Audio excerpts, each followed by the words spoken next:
Bonjour à tous et bienvenue dans ce nouveau numéro d'Il était une fois en Asie. La sortie récente de Silent Night était l'occasion rêvée de parler du cas de John Woo, et plus particulièrement de mon film préféré du réalisateur, Hard Boiled, ou À toute épreuve en français. Mais pas que, puisqu'il s'agira d'évoquer également sa suite vidéoludique Stranglehold. Donc si vous êtes prêts, nous sommes partis pour un voyage qui va de 1991 à 2007.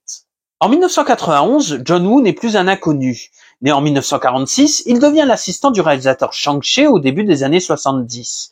À partir de 1974, il commence à réaliser des films, que ce soit des comédies, des films d'arts martiaux ou des films de guerre. Mais il faudra attendre la moitié des années 80 et son association avec le réalisateur Tsui Hark pour qu'il signe son premier film véritablement personnel, Le Syndicat du crime. Un véritable succès qui amènera le duo à collaborer à nouveau avec ses hauts et ses bas. Tsui Hark oblige John Woo à réaliser une suite au Syndicat du crime, ce qui amène un film particulièrement opportuniste, mal écrit dans son ensemble, mais où John Woo montre toute sa maestria dans les scènes d'action. Cela se passe un peu mieux sur The Killer en 1989, qui assoit encore un peu plus la réputation de John Woo, y compris à l'international, mais la brouille sera définitive sur le Syndicat du crime 3, au point que chacun tournera sa propre version. D'un côté, le Syndicat du crime 3 de Tsui Hark, préquel au premier film, où Mark, toujours campé par Chow Yun-fat, aide son oncle au Vietnam. De l'autre, une balle dans la tête de John Woo, où une bande de potes se retrouve dans le bourbier vietnamien, dans une ambiance proche du Voyage au bout de l'enfer de Michael Cimino. Malheureusement, ce n'est pas le meilleur des deux qui marchera au box-office, et John Woo devra faire quelques commandes. C'est ainsi qu'il réalise Just Heroes entre The Killer et une balle dans la tête, afin d'offrir une retraite décente à son ami et mentor Shang-Chi. En 1991, il tourne en partie en France le sympathique caper movie Les Associés ou On se Tif, un film qui lui permet d'ailleurs de rencontrer son futur producteur historique, Terence Chang. La même année, John Woo et Terence Chang rencontrent la Fox afin que John Woo réalise Dans les griffes du dragon rouge. Mais l'expérience tourne mal et le film se tournera finalement avec Dotash Little à la réalisation pour un résultat catastrophique. Néanmoins, le réalisateur veut toujours tenter l'expérience américaine et Hard Boiled va donc être conçu comme son passeport pour aller à Hollywood. John Woo propose le projet à la Golden Princess en le vendant comme un Dirty Harry à Hong Kong.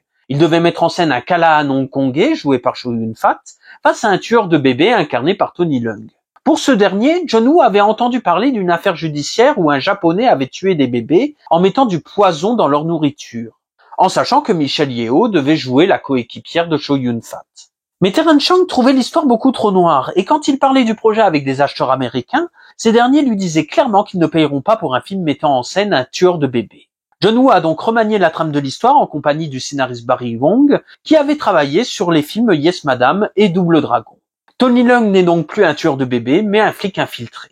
D'ailleurs, si l'on se fie aux documents présents sur le DVD d'HK Vidéo, Tony Leung n'était pas au courant qu'il était censé jouer un tueur de bébés à la base.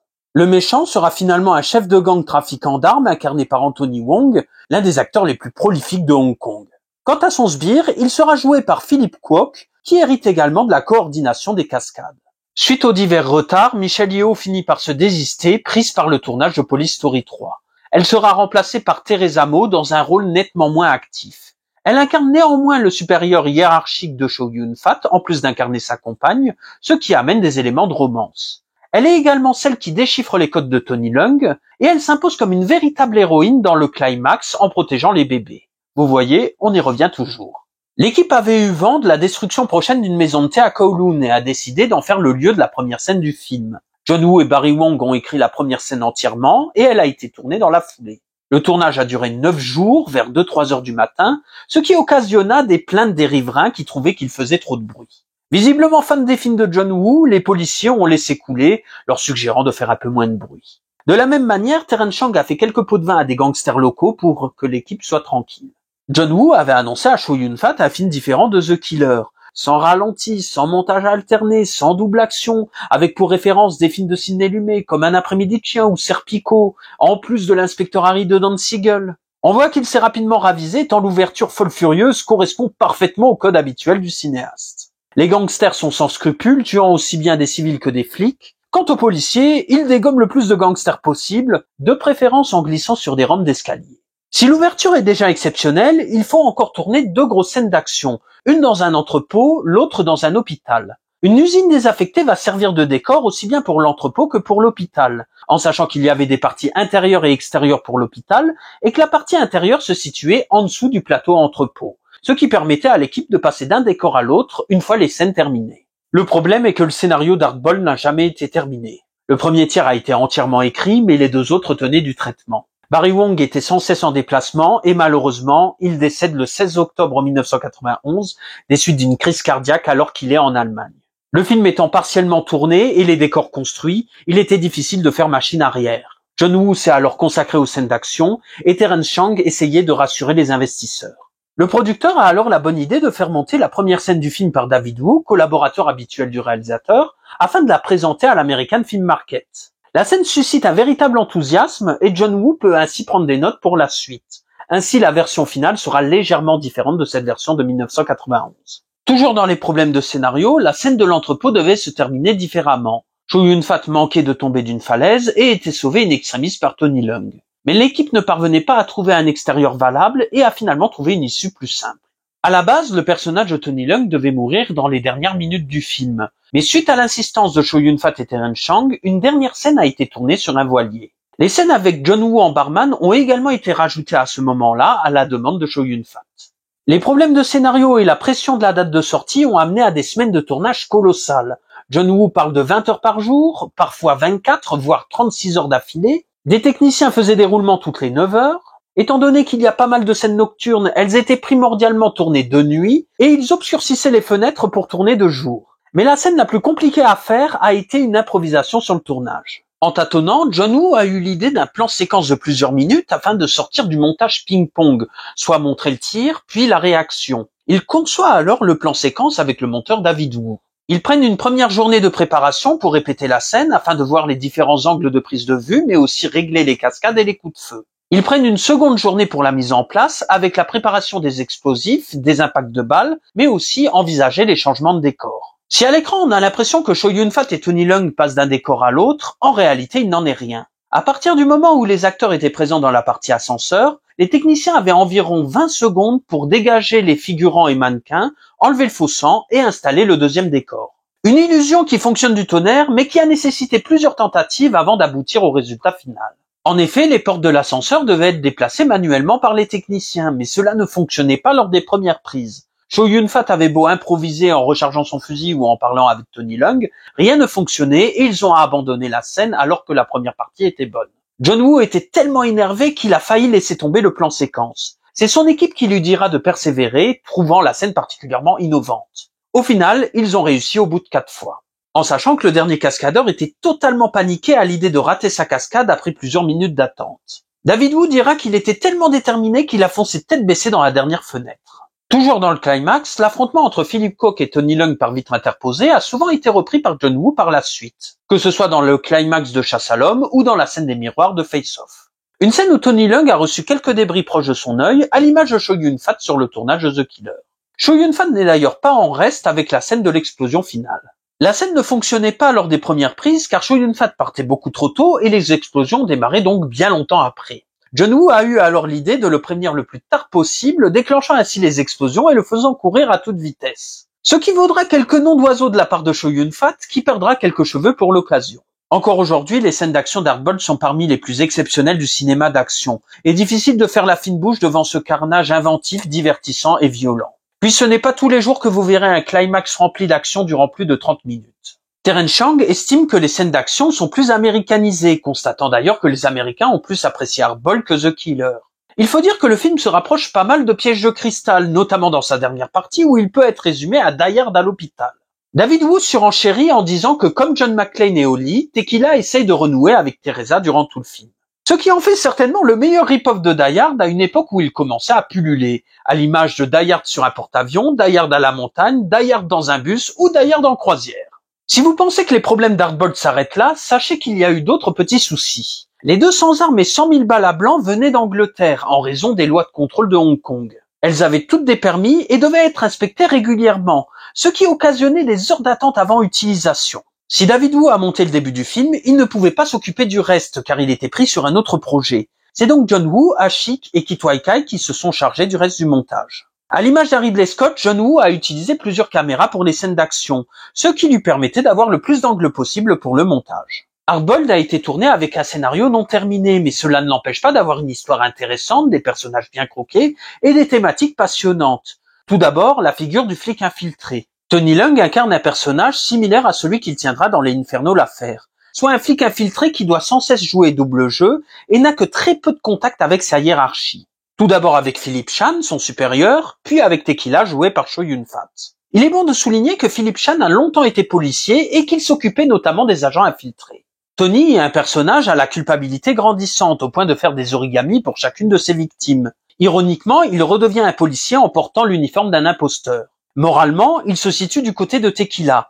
Tous les deux ont tué un flic accidentellement et ont des remords. Mad Dog, joué par Philip Kwok, les rejoint partiellement, puisqu'il ne veut pas tuer le personnel médical ou les patients lors du climax. En comparaison, Wong et ses sbires n'ont aucun sens de l'honneur, n'ayant aucun scrupule à tuer des innocents. À cette époque, la criminalité avait considérablement augmenté à Hong Kong avec pas mal de tueries et de braquages. Ce qui énervait particulièrement John Woo, en plus des images de la guerre du Golfe. Hardboiled lui a servi d'exutoire. Il faut dire aussi que le film se classe dans la catégorie des Heroic Bloodshed, des films d'action hongkongais désignés ainsi par le critique Rick Baker. Pour lui, ce sont des films avec des gangsters, des fusillades sanglantes, avec un héros mutilé et qui meurt souvent à la fin du film. Il y a aussi les notions de loyauté et d'honneur, ainsi que des éléments de bromance entre gangsters et ou flics. Hardboiled est souvent considéré comme le fossoyeur de ce type de film, même si certains tenteront l'expérience par la suite. Outre la violence des gangsters, John Woo s'offre même une petite pique sur la crise du logement à Hong Kong. En effet, Tequila parle de la difficulté d'acheter un appartement en tant que célibataire, et il dit que le prix des loyers est exorbitant. Un constat amer avant la rétrocession, qui se confirmera des décennies plus tard dans l'excellent Dream Home. Si Hardboiled a marché au box-office hongkongais, il n'a pas non plus été un carton et a moins bien fonctionné que The Killer. De plus, il a été battu par deux suites, Fight Back to School 2 et Il était une fois en Chine 2. Ce qui ne l'empêchera pas de devenir culte par la suite et de devenir le grand barreau d'honneur de John Woo avant son départ à Hollywood. Suite à un appel de Sam Raimi, Rob Tapert et Chuck Farrer, John Woo se lance dans l'aventure américaine avec Chasse à l'homme. Si le tournage se déroule sans réels accros, en revanche, la post-production est une véritable catastrophe. John Woo doit se battre avec Jean-Claude Van Damme, Universal et la MPAA, les premiers à cause de son style, la dernière à cause de la violence du film. Néanmoins, le film fonctionne au box-office et permet à John Woo de rester pendant quelques années à Hollywood. Si Broken Arrow, Volte-Face et Mission Impossible 2 ont cartonné au box-office, ce ne sera pas le cas de Wind Talkers et Paycheck.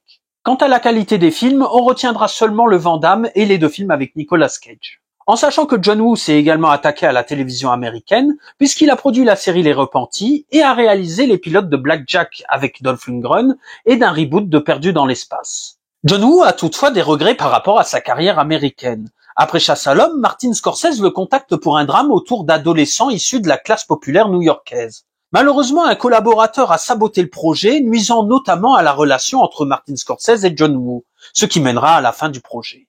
Il regrette également que des films historiques basés sur des événements américains ne lui soient pas parvenus, sous prétexte qu'il est chinois et donc ne comprendrait pas des événements qui lui sont étrangers. Sans compter une adaptation avortée du musical Le Fantôme de l'Opéra avec John Travolta, car les acteurs du musical voulaient à tout prix reprendre leur rôle, ce que refusait John Woo. Au final, l'adaptation se fera avec Joel Schumacher aux commandes, sans les acteurs du musical. À l'image de ses camarades Tsoyar, Kronyu et Ringo Lam, John Woo fait son grand retour en Asie avec 3 projets différents. Tout d'abord, il produit Ex Machina, la suite du film d'animation Appleseed, une suite pas vraiment meilleure que son aîné, mais dont on retrouve l'influence de John Woo dans les scènes d'action. 5 ans après Paycheck, il revient à la réalisation avec le diptyque Red Cliff ou Les Trois Royaumes, soit une fresque monumentale de plus de 4 heures où il montre qu'il en a encore sous le capot après une expérience américaine pas toujours très concluante. Et puis bien évidemment, il y a le sujet qui nous intéresse, à savoir Stranglehold. Mais pour trouver les prémices du projet, il faut revenir à la fin des années 90. À cette époque, John Woo est donc à Hollywood et Terence Chang et lui commencent à travailler sur une suite d'Hardboiled. Terence Chang en parle ainsi. Cela aurait été une comédie d'action, un buddy movie. Tequila aurait divorcé de Teresa Mo et celle-ci était partie s'installer en Amérique du Nord. À cause de la rétrocession et d'autres problèmes, Tequila décida de quitter Hong Kong et d'essayer de se rabibocher avec son ancienne femme. Lorsqu'il frappa à sa porte, un Américain lui ouvrit. Elle s'était remariée entre-temps, il se trouve que c'était un policier lui aussi. Une personnalité politique importante se faisait kidnapper et les deux hommes devaient la sauver. Un script a été écrit, il n'était pas mauvais, mais ça ne s'est jamais concrétisé. S'il y a quelques années d'écart entre ce projet et Stranglehold, les propos de Chang expliqueraient pourquoi Teresa est absente du jeu vidéo au profit d'un amour d'antan de Tequila. De même, cela expliquerait pourquoi Tequila a autant de facilité pour aller aux États-Unis, suggérant qu'il a déjà été là-bas par le passé. En 2003, Terence Chang et John Woo ont créé la compagnie de jeux vidéo Tiger Hill. En même temps, John Woo travaillait sur un film basé sur la saga vidéoludique Metroid. Une adaptation qui laissera tomber lorsque Midway l'appellera pour travailler sur Stranglehold. John Woo a supervisé le jeu vidéo et il pouvait compter sur l'implication de Chow Yun-fat aussi bien vocalement que physiquement. En plus de doubler Tequila, il a été scanné numériquement à Hong Kong et des photos ont également été prises pour recueillir le plus d'expressions possible. Brian Eddy était le réalisateur du jeu et l'équipe de développement était la même que pour le jeu vidéo Psyops. Midway s'occupait du développement du jeu, là où Tiger Hill se chargeait de l'histoire et des storyboards. Des niveaux en voiture et en bateau ont été annulés par manque de temps et le jeu a finalement coûté dans les 30 millions de dollars. Et maintenant, place au jeu. Stranglehold est un TPS où vous incarnez Tequila. Le jeu débute par le meurtre d'un policier à Kowloon et par le kidnapping de 2 femmes à Chicago. Tequila est lié par les 2 affaires puisqu'il enquête sur le meurtre du policier et les 2 femmes sont en fait une ancienne amante et la fille qu'il a eue avec. Tequila va donc se retrouver dans une guerre des gangs qui va le mener aussi bien à Chicago qu'à Hong Kong. Stranglehold n'entretient que peu de rapport avec Hard-Boiled et peut se voir surtout comme une nouvelle aventure avec Tequila. Toutefois, son supérieur semble être le même et leurs relations sont toujours aussi tendues. On retrouve également les origamis de Tony Leung qui vous permettent de gagner de la vie ou d'augmenter votre jauge de bonus. Quant à John Woo, il apparaît dans le bar qui sert de menu pour débloquer les bonus. Afin de transposer le style de John Woo, le jeu permet aux joueurs de tirer au ralenti en sautant vers l'avant, vers l'arrière ou sur les côtés, si possible avec un flingue dans chaque main. Il peut également détruire les décors à foison et il lui est même incité de le faire puisque plus il y a de destruction, plus il gagne de points sur les niveaux. Pas mal de gunfights ont lieu entre Tequila et plusieurs hommes. Des ralentis vont alors vous permettre d'éviter les balles ou alors de tirer sur des points précis des corps de vos assaillants. Tout en bas à gauche, vous avez une jauge de vie circulaire avec 4 points précis. Vous avez bien évidemment une trousse à pharmacie, mais également 3 bonus qui vous aideront grandement face aux nombreux ennemis du jeu. Le premier bonus, c'est un tir de précision type sniper. La fusillade vous permet de tirer en rafale sans recharger durant un temps, et l'attaque tourbillon vous amène à tuer tous les assaillants proches en compagnie de colombes. Stranglehold a quelques rebondissements éculés et certaines situations sont génialement délirantes, à l'image de Tequila affrontant un hélicoptère après s'être tapé toute une armée d'assaillants. Mais c'est aussi pour cela que Stranglehold est un excellent jeu d'action. On éprouve un vrai plaisir à jouer Tequila et on a vraiment l'impression de jouer à un jeu conçu par John Woo. Le John Woo Presents n'est donc pas qu'un argument publicitaire. Donc si vous avez l'occasion, jouez-y et je peux vous confirmer que vous y reviendrez assez souvent. Suite au succès du jeu vidéo, John Woo songeait à l'adapter au cinéma, tout d'abord en tant que réalisateur, puis producteur. Stephen Fang devait le tourner entre Singapour et les États-Unis, mais malheureusement cela ne s'est pas fait. Idem pour la suite du jeu vidéo nommé Gunrunner, dont une des images montrait un personnage similaire à celui de Vin Diesel dans Wheelman, un autre jeu vidéo édité par Midway. Ces annulations sont dues en grande partie à la faillite de Midway à la fin des années 2000. Après les années 2000, John Woo se lance dans une nouvelle fresque historique en 2 parties, The Crossing, que l'on peut qualifier de Titanic de John Woo. Malheureusement, ce diptyque sera un véritable bide, John Woo estimant que les jeunes Chinois de l'époque étaient plus focalisés sur des films de super-héros ou des films sur la jeunesse. Des films qui ne sont d'ailleurs toujours pas disponibles en France, au contraire du remake Manhunt, qui n'a pas été mieux accueilli. John Woo revient finalement en Occident avec Silent Night, sorti en fin d'année dernière. Un film pas exempt de défauts à l'image des personnages sous-exploités de Catalina Sandino Moreno et Kid Cudi. Néanmoins, il s'agit d'un vigilante énervé et pas si stupide qu'il n'en a l'air, où Joel Kinnaman s'en sort avec les honneurs. On retrouvera John Woo bien assez vite avec son auto-remake de The Killer. Tourné en partie à Paris, il mettra en scène Nathalie Emmanuel en remplaçante du tueur Chow Yun-fat et Omar Sy à la place du policier Danny Lee. Verdict le 23 octobre dans les salles françaises. Donc voilà pour ce nouveau numéro d'Il était une fois en Asie, j'espère que cela vous plaira, n'hésitez pas à vous abonner à la chaîne, à commenter la vidéo sur Twitter, sur Facebook, sur YouTube ou Blue Sky, à la partager, et sur ce je vous dis à la prochaine.